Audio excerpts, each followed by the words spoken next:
Hello everybody and welcome back to the Fortress of Solitude. Today we're checking out the first tie-in to Beast World, which is Waller Rising Issue 1 by Chuck Brown and Kieron Grant. Dr. Hate has gone rogue and plans on appeasing the Lords of Chaos by taking over the Kingdom, the dimension where the red and green and all of the different parliaments coexist in harmony. To do this, Hate kidnaps various metahumans and humans from across the world to sacrifice to the Lords of Chaos. These include Black Manta, Nubia, Dr. Mist, and Superman, Valzod Superman, who we last saw was trapped in the Phantom Zone by Ultraman in the Adventures of Superman book, and here he is plucked from the zone and away from the Red Tornado Lois to feed Hate's plan. Hate's plan also gains the attention of other heroes like Vixen and Batwing, but also Deadeye, one of Amanda Waller's top agents, who is sent by Waller to take down the villain and end his reign of terror. So this is a really neat premise for this book, and it's a real simple premise as well. It's really simple to understand. They've just got to stop the villain, and that's basically it. But it's a real strange book, mainly since it feels like this was actually meant to be a different book, or a book that was meant to come out at some other point and not be tied into Beast World, with Beast World tie-in parts kind of retrofitted and molded into the already existing story. Because of that, we barely actually get any Beast World tie-ins at all. We get references, there's copious amounts of references to Beast Boy spores and the spores appearing all over the world, but apart from that, really is no tie-in to this. This is seemingly disconnected from all the things that are happening in the world right now of the DC universe, with all of the Beast Boy spores turning people into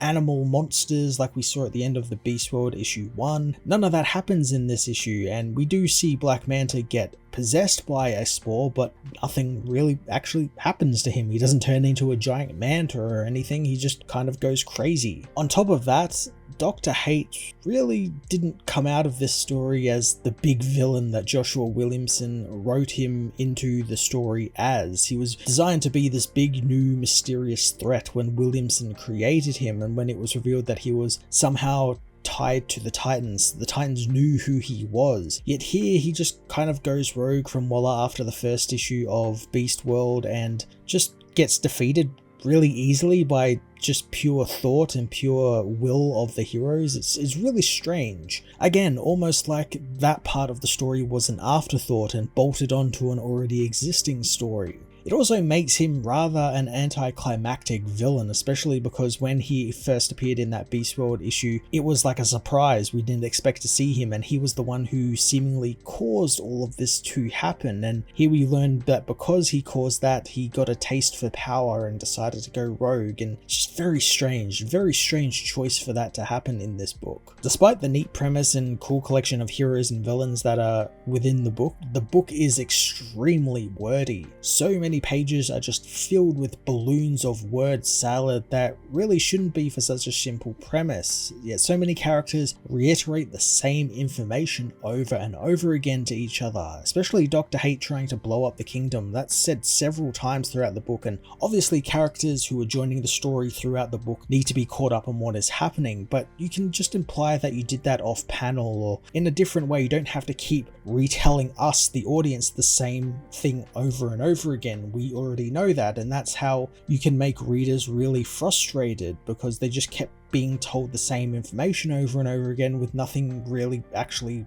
moving forward or progressing in any meaningful way. It's not all bad though, as the book has a really awesome group of characters, spotlighting heroes of color across the issue, with a lot of focus on Deadeye, Waller's nephew, who across the issue helps out the heroes and turns on Waller in favor of saving the kingdom, using his psychic powers to become the kingdom's protector. The book also ends out with the illusion of the heroes all forming a team to help protect the kingdom and keep an eye on Waller and Dr. Hate, which again, it feels like another hint that this was probably a pitch that was reformatted into a Beast World tie-in, since this was meant to be sort of some big people of color book that was meant to come out at some point and maybe just didn't, so it just got reformatted into this. Kieron Grant's artwork is no doubt going to cause some people to be turned off the book because of how strange it can look, but I really love it. I really love when they get artwork that is weird and colorful and does really unique things with how they portray action or movement or the flow of a story. It gave the book a unique feel and flow, and it really worked well with all of these characters and their powers. There were, however, some pages I felt that weren't really completed. They looked very quite rough, and maybe the book was kind of rushed out.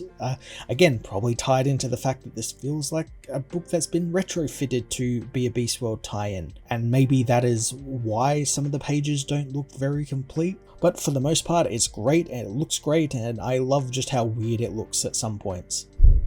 Beast World's first scheduled tie-in was a little weird, mostly because it was very clearly a different story pitch being retrofitted into a tie-in. I liked all of the characters involved, and the premise of protecting the kingdom was simple and easy to follow, but the over-explanation of such a simple idea and lots of the book being walls of text and kind of drowning out the really unique and different artwork really dragged it down for me. I'm going to give this issue a 6.5 out of 10. I suggest maybe if you do want to read it, maybe wait until a trade collects all of the tie-ins with the other books, but ultimately you can probably give this one a miss.